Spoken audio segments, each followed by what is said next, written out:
Property Matters. Made better by BetterBond. Many people, when they start looking at buying a residential property, have absolutely no idea what they can actually afford. And this can be problematic, not just because it might set unrealistic expectations about the size and location of the property you can afford, but will also see you wasting a lot of time viewing properties that fall outside of your budget. I'm Faith Mangope, and I'm here to hold your hand, so to speak, through the property buying journey. Whether you're a first-time buyer or looking to acquire your second or even third property, there is always something to learn. Today's lesson: affordability. Let's go talk to an expert.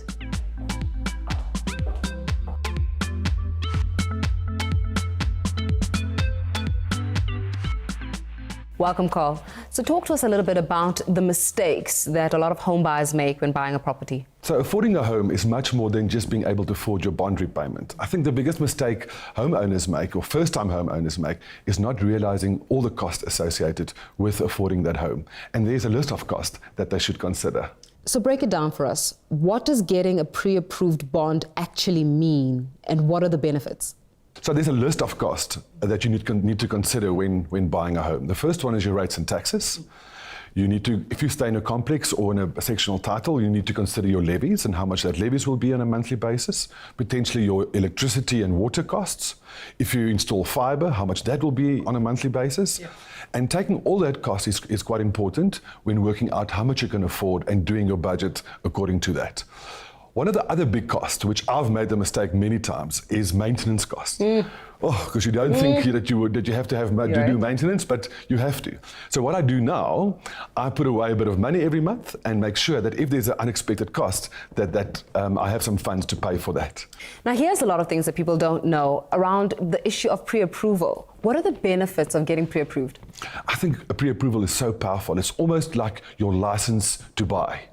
So when you go out in the market and you have a pre-approval, people take you seriously, right? Sellers know that you can afford this property. Real estate agents know that you can, and the price bracket that you can afford.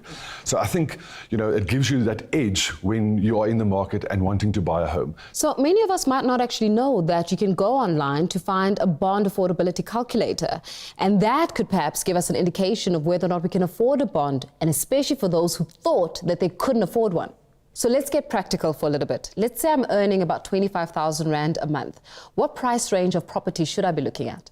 I think the best thing is to go to affordability calculator to understand that exactly, but let me give you that example. So on 25,000 Rand, your monthly repayment, if you get an interest rate of 7%, which is the prime lending rate at the moment, you'll pay around 7,500 Rand back per month. Now, the banks will look at all your affordability and all your other expenses and make sure you can afford that 7,500 Rand. And if you can, you'll be able to buy a home for roughly about R1 million. So what are the implications of a home buyer who does not assess their finances accurately?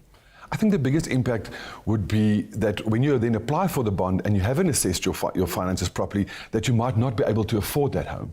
So you go out there, you find a R1 million home because you think you can afford that, you put your heart into that, and then when you finance, they tell you, unfortunately, you don't qualify for that amount. So, Karl, let's talk a little bit about how the interest rate actually affects affordability. Last year, January, the interest rate was at 10%. It's now at 7%. That's a massive 30% cut in the interest rate. So what you could afford last year versus now is 30% more. And that is great for consumers. However, consumers must consider that it's now at the bottom end of the interest rate cycle, and interest rates will go up in the future. So make sure when you buy that you can afford a little bit more than what you can afford right now, because you will pay more for it in the future. Is that what it's called, a buyer's market? Indeed. Thank you, Karl. Well, with some great advice there on how getting pre-approved can help you set realistic expectations before you even start looking for your dream home. This simple exercise of getting pre-approval will speed up and take a lot of uncertainty out of the property purchasing experience. And I'll see you again next time when I investigate some more property matters.